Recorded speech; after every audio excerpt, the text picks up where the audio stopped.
Hi hello friends, welcome back to Adyarai Kannada vlogs. ಎಲ್ಲರೂ ಹೇಗಿದ್ದೀರಾ? ಚೆನ್ನಾಗಿದ್ದೀರಾ? ನಾನಿವತ್ತು ಮಾಡ್ತಾ ಇರೋದು ರಾಗಿ ಇಡ್ಲಿ ಮತ್ತೆ ರಾಗಿ ದೋಸೆ. ಇದಕ್ಕೆ ಕಾಂಬಿನೇಷನ್ ಆಗಿ ತೆಂಗಿನಕಾಯಿ ಚಟ್ನಿ ಮಾಡ್ತಾ ಇದ್ದೀನಿ. ಬನ್ನಿ ಯಾವ ತರ ಇದೆ ಅಂತ ರೆಸಿಪಿ ನೋಡೋಣ. ಈ ರೆಸಿಪಿನ ತೂಕ ಕಡಿಮೆ ಮಾಡ್ಕೋಬೇಕು ಅನ್ಕೊಳ್ಳೋರು ಡೆಫಿನೆಟ್ಲಿ ಟ್ರೈ ಮಾಡಿ. ತುಂಬಾನೇ ಹೆಲ್ಪ್ ಆಗುತ್ತೆ. ಡಯಾಬಿಟಿಕ್ ಮೇಂಟೈನ್ ಮಾಡೋದಕ್ಕೂ ಕೂಡ ತುಂಬಾ ಹೆಲ್ಪ್ ಆಗುತ್ತೆ ಅಂತಾನೆ ಹೇಳ್ಬೋದು. ಈಗ ಚಿಕ್ಕ ಮಕ್ಳೆಲ್ಲ ಮುದ್ದೆ ತಿನ್ನೋದಕ್ಕೆ ಅಷ್ಟೊಂದು ಇಷ್ಟಪಡಲ್ಲ. ಅಂತವ್ರಿಗೆಲ್ಲ ನೀವು ಈ ತರ ವೆರೈಟಿ ರೆಸಿಪಿ ಮಾಡ್ಕೊಟ್ರೆ, ಇಡ್ಲಿ ದೋಸೆ ಮಾಡ್ಕೊಟ್ರೆ ಅವರು ಇಷ್ಟಪಟ್ಟು ತಿಂತಾರೆ ಅಂತಾನೆ ಹೇಳ್ಬೋದು. ಈಗ 1 ಕಪ್ ನಲ್ಲಿ ರಾಗಿ ತಗೊಳ್ಳಿ. ಅದೇ ಕಪ್ಪಿನ ಅಳತೆಯಲ್ಲಿ ಉದ್ದಿನ ಬೇಳೆ ಕೂಡ 1 ಕಪ್ ತಗೋಬೇಕು.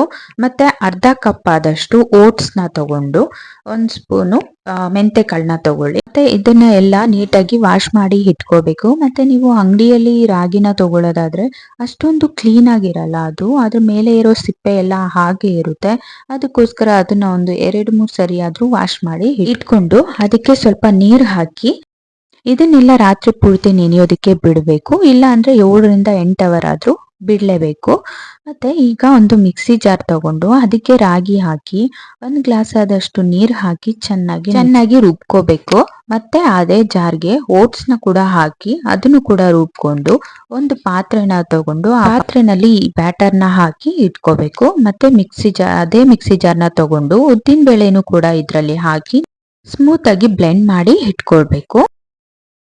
ಇಟ್ಕೊಂಡು ಅದೇ ಪಾತ್ರೆಗೆ ಈ ಬ್ಯಾಟರ್ನ ಕೂಡ ಸೇರಿಸಿ ಚೆನ್ನಾಗಿ ಮಿಕ್ಸ್ ಮಾಡಿ ಇಟ್ಕೊಬೇಕು. ಮತ್ತೆ ಮಿಕ್ಸಿ ಜಾರ್ಗೆ ಸ್ವಲ್ಪ ನೀರು ಹಾಕಿ ಆ ನೀರ್ನ ಕೂಡ ಇದ್ರಲ್ಲಿ ಹಾಕಿ ಚೆನ್ನಾಗಿ ಮಿಕ್ಸ್ ಮಾಡಬೇಕು. ಅದ್ರಲ್ಲಿ ಏನು ಉಂಡೆ ಇಲ್ಲದೆ ಇರೋ ತರ ನೀಟಾಗಿ ಮಿಕ್ಸ್ ಮಾಡಿ ಇಟ್ಕೊಳ್ಬೇಕು.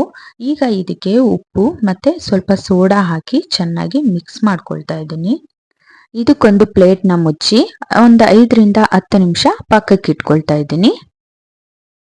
ಇಡ್ಲಿ ಪಾತ್ರೆ ತಗೊಂಡು ಅದಕ್ಕೆ ಸ್ವಲ್ಪ ತುಪ್ಪ ಹಾಕೊಳ್ತಿದ್ದೀನಿ. ತುಪ್ಪ ಹಾಕಿ ಚೆನ್ನಾಗಿ ಅದಕ್ಕೆ ಹಾಕ್ಬಿಟ್ಟು ಈಗ ಇಡ್ಲಿ ಬ್ಯಾಟರ್ನ ಹಾಕೊಂಡು ಇಡ್ಲಿ ಪಾತ್ರೆನೂ ಕೂಡ ತಗೊಂಡು ಅದಕ್ಕೆ ಸ್ವಲ್ಪ ನೀರ್ ಹಾಕಿ ಅದಕ್ಕೆ ಒಂದ್ ಸ್ವಲ್ಪ ಹುಣಸೆ ಹಣ್ಣು ಕೂಡ ಹಾಕ್ತಾ ಇದ್ದೀನಿ. ಏನಕ್ಕೆ ಅಂದ್ರೆ ಪಾತ್ರೆ ಬ್ಲಾಕ್ ಆಗ್ಬಾರ್ದು ಅಂತ.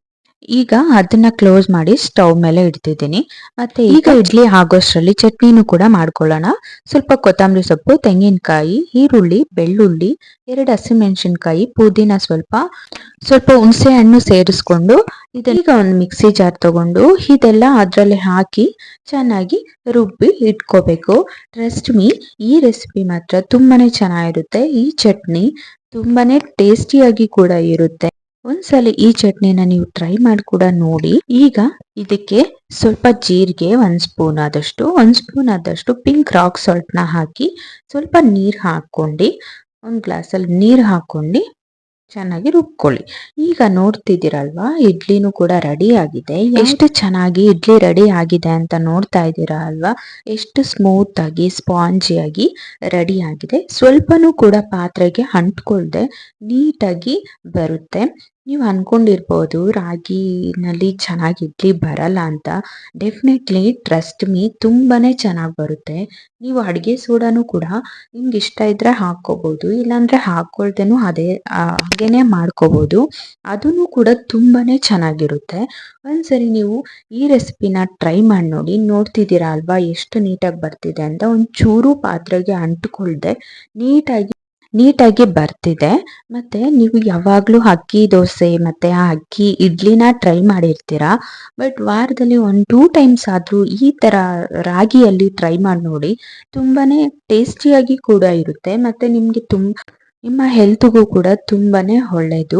ಆಮೇಲೆ ತೂಕ ಕಡಿಮೆ ಮಾಡ್ಕೋಬೇಕು ಅನ್ಕೊಳ್ಳೋರು ಮತ್ತೆ ಚಿಕ್ಕ ಮಕ್ಕಳಿಗೆ ಬಾಕ್ಸ್ಗೆ ಈ ತರ ವೆರೈಟಿ ಆಗಿ ನೀವು ಡಿಶಸ್ ನ ಮಾಡ್ಕೊಟ್ರೆ ತುಂಬಾನೇ ಹೆಲ್ಪ್ ಆಗುತ್ತೆ ಅಂತಾನೆ ಹೇಳ್ತೀನಿ.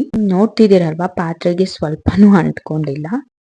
ಈಗ ಅದೇ ಪ್ಯಾಟರ್ನ್ ನಲ್ಲಿ ದೋಸೆನೂ ಕೂಡ ಮಾಡಿ ತೋರಿಸ್ತಾ ಇದ್ದೀನಿ. ನಾನು ಸ್ವಲ್ಪ ಕ್ರಿಸ್ಪಿಯಾಗಿ ಸ್ವಲ್ಪ ತೆಳ್ಳಗೇನೆ ಮಾಡ್ಕೋತೀನಿ. ನನಗೆ ಮಂದ ಇದ್ರೆ ನನ್ಗೆ ಅಷ್ಟೊಂದು ಇಷ್ಟ ಆಗಲ್ಲ.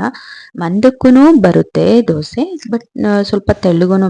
ಈಗ 1 ಸ್ಪೂನ್ ತುಪ್ಪ ಹಾಕೊಂಡು ಚೆನ್ನಾಗಿ ಅದ್ರ ಮೇಲೆ ಹಾಕೊಳ್ತಾ ಇದ್ದೀನಿ. ನೀವು ನೋಡ್ತಿದ್ದೀರಲ್ವಾ ಎಷ್ಟು ಚೆನ್ನಾಗಿ ಬರ್ತಿದೆ ದೋಸೆ ಅಂತ. ಮತ್ತೆ ನೀವು ಆಯಿಲ್ ಕೂಡ ಹಾಕೋಬಹುದು, ಮತ್ತೆ ತುಪ್ಪನೂ ಕೂಡ ಹಾಕೋಬಹುದು. ನಿಮ್ಗೆ ಯಾವ ತರ ಇಷ್ಟ ಆಗುತ್ತೋ ಆ ತರ ಹಾಕೋಬಹುದು. ನನಗೆ ಆಯಿಲ್ಗಿಂತ ತುಪ್ಪನೇ ಟೇಸ್ಟಿ ಅನಿಸುತ್ತೆ. ಆಯಿಲಲ್ಲಿ ಮಾಡೋದಕ್ಕಿಂತ ತುಪ್ಪದಲ್ಲಿ ತುಂಬಾನೇ ಟೇಸ್ಟಿಯಾಗಿರುತ್ತೆ. ರಾಗಿ ರೆಸಿಪೀಸ್ ಎಲ್ಲ ತುಪ್ಪದ್ರಲ್ಲಿ ತುಂಬಾನೇ ಚೆನ್ನಾಗಿರುತ್ತೆ. ಮತ್ತೆ ಡೈಲಿ 1 ಸ್ಪೂನ್ ತುಪ್ಪ ತಿನ್ನೋದ್ರಿಂದ ನಮ್ಮ ಆರೋಗ್ಯಕ್ಕೂ ಕೂಡ ತುಂಬಾನೇ ಒಳ್ಳೇದು ಅಂತಾನೆ ಹೇಳ್ಬೋದು. ಈಗ ನೋಡಿ ಚಟ್ನಿನೂ ಕೂಡ ರೆಡಿ ಆಗಿದೆ. ಬನ್ನಿ ಸರ್ವ್ ಮಾಡಿ ನೋಡೋಣ. ನೋಡಿ ದೋಸೆ ಎಷ್ಟು ಚೆನ್ನಾಗಿ ಬಂದಿದೆ. ಇಡ್ಲಿ ಕೂಡ ಅಷ್ಟೇನೆ ಎಷ್ಟು ನೀಟಾಗಿ ಬಂದಿದೆ ಅಂತ. ಚಟ್ನಿ ಕೂಡ ತುಂಬಾ ಟೇಸ್ಟಿಯಾಗಿ ಡೆಫಿನೆಟ್ಲಿ ಈ ರೆಸಿಪಿನ ಟ್ರೈ ಮಾಡಿ ನೋಡಿ. ನಿಮ್ಗೆಲ್ಲ ಇಷ್ಟ ಆಗುತ್ತೆ ಅಂತಾನೆ ಅನ್ಕೊಂಡಿದೀನಿ. ನಿಮ್ಮ ಆರೋಗ್ಯಕ್ಕೂ ಕೂಡ ತುಂಬಾನೇ ಒಳ್ಳೇದು.